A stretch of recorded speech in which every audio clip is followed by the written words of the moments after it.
Hello. What we're going to look at here today is creating hatching within Genesis CAD. We're just going to draw some rectangles just between 2 points just to get some base geometry. You can see there we're just drawing random rectangles. We can also create a rectangle obviously by a specific size.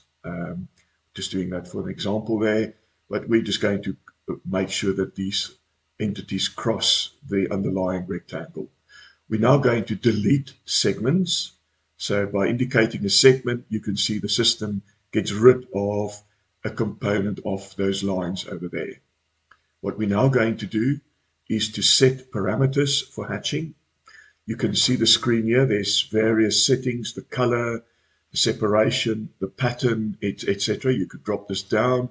There's all sorts of standard hatch patterns available within the system. We're going to press OK. Now what we're going to do here is to hatch an area which is only be picked up using intersections. So we're going to track to intersections all around here.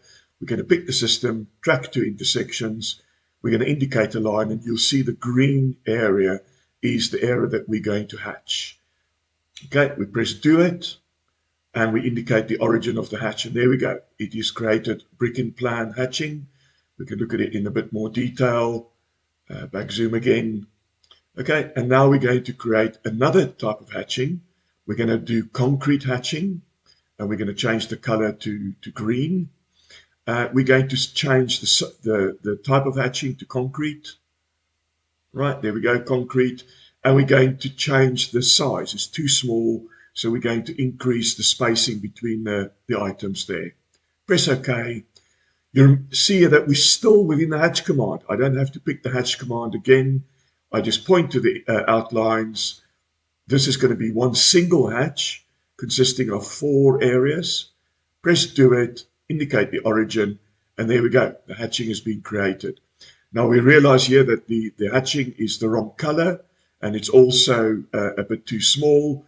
So we're going to change the color, and we're going to change the separations, and we're going to change the parameters of specific hatching. It's highlighting it there for us, and we're going to indicate that, and now it's changed the hatching to a cyan color. We're now going to do move vertex. Because the system has got hatching there, it automatically updates the hatching on both the areas that we've got there.